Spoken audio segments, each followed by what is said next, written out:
E aí, pessoal, tudo bem? Uma vez que nós estamos estudando sobre os átomos e as interações atômicas, finalmente entramos então na tabela periódica. O que eu vou apresentar para vocês hoje é uma versão bem simplificada e bem resumida do que é o entendimento e o estudo da tabela periódica. A tabela periódica ela não passa de uma maneira de nós organizarmos de maneira mais fácil e simples possível a forma de nós estudarmos os elementos que até hoje nós conseguimos catalogar. Se vocês repararem a tabela periódica, ela não segue um padrão quadricular perfeitinho como a gente imaginaria, que seria, por exemplo, um quadradinho assim, certo? A tabela periódica, na verdade, ela tem essas escadas, entre aspas, assim, essas divisões com cores, números diferentes de elementos por coluna, por linha, enfim. E nós vamos entender aqui um pouquinho do porquê e algumas informações que são interessantes de nós repararmos em cada um deles. Se vocês observarem aqui, no canto esquerdo superior da tabela periódica, nós temos um pequeno número que vai se repetir de elemento para elemento. Ele começa naquele canto, continua por aqui, vem o 3, 4 e assim por diante. Esse pequeno número aqui no canto esquerdo superior, nessa tabela periódica, está representado bem aqui. Mas dependendo da tabela periódica que vocês encontrarem, ele pode estar em outro canto.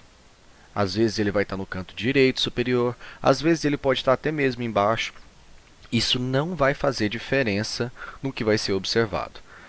A única questão é como que aquela tabela foi montada. O valor vai ser o mesmo, a informação vai ser a mesma, a única diferença foi a posição em que ele foi colocado. Por convenção, na maioria das tabelas periódicas, esse valor vem na parte de cima. Esse é o meu número atômico. Número atômico, também conhecido como número de prótons. Então, esse pequeno valor lá em cima, que pode ser dado pela letra Z, é o meu número atômico, ou seja, número de prótons. Isso significa que o elemento hidrogênio tem apenas um próton. O elemento hélio tem 2 prótons. O elemento lítio tem 3 prótons, o berílio tem 4, o boro tem 5, o carbono tem 6, o nitrogênio tem 7, o oxigênio 8 e assim por diante. Então, se vocês observarem, nós temos no total, no máximo, 118, até então catalogado, elementos. E que um elemento se diferencia do outro justamente pelo número atômico deles, certo? Agora, outra coisa que a gente tem que prestar atenção também é que existe um outro valor que pode ser identificado aqui em cada um desses elementos, que é esse número de baixo aqui. Esse valor de baixo aqui que vocês conseguem observar é a minha massa atômica, certo? A minha massa atômica, ela pode ser representada pela letra A. Significa massa atômica. O que significa massa atômica? A massa atômica é a soma dos prótons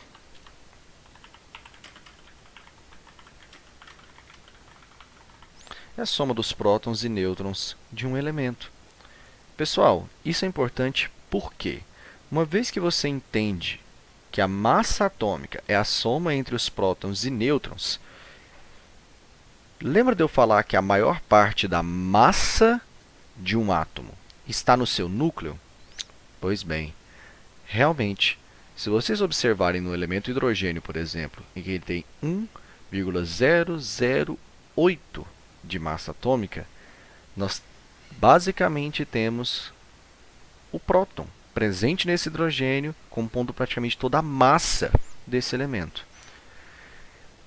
Um elemento normalmente terá a mesma quantidade de prótons e nêutrons. Nem sempre. Esse número pode variar e nós vamos entender depois o porquê e como que esse número pode variar. Mas nós já temos aqui uma pequena correlação então, certo?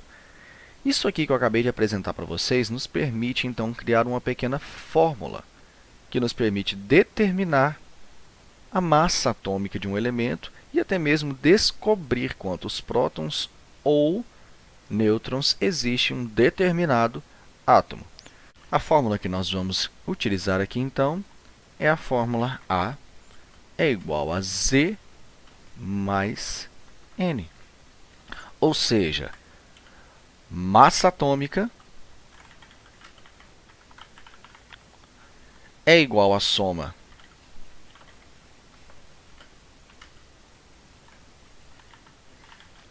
mais nêutrons. Pegando, por exemplo, aqui, então, o elemento estrôncio. O elemento estrôncio tem 38 de número atômico, ou seja, 38 prótons, e tem 87 de número de massa atômica. Pessoal, os números que vêm depois da vírgula, para nós, por enquanto, esse número é irrelevante. Então, sempre se preocupem com o número que está antes da vírgula. Ele é a minha massa atômica.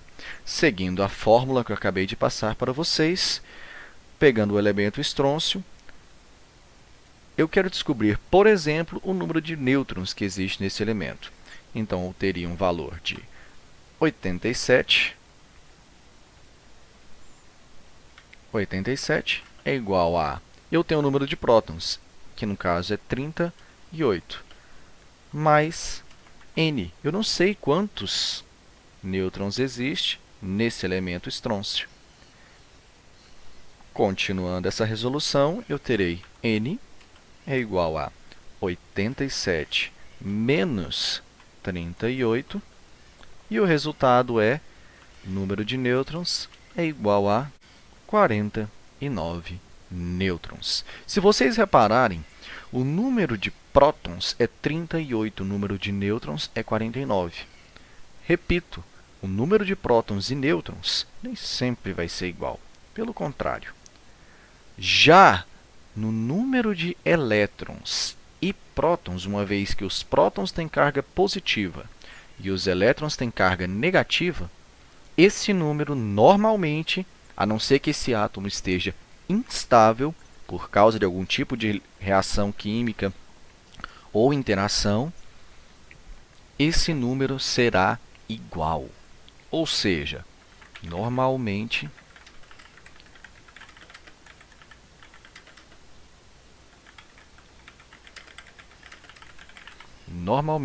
o número de prótons e elétrons será igual. Esse número só vai variar caso você tenha algum tipo de reação química que pode estar acontecendo ali, ou algum tipo de interação com outros átomos ou moléculas. Baseado nisso, nós temos aqui algumas informações que posteriormente nós vamos estudar com mais profundidade, que é a diferença entre um elemento metálico, um elemento ametálico, um gás nobre, metais alcalinos e o porquê que existe essa grande área aqui dos metais de transição, os actinoides e os lantanoides. No momento, a parte que eu preciso que vocês entendam é essa. Um grande abraço e até a próxima.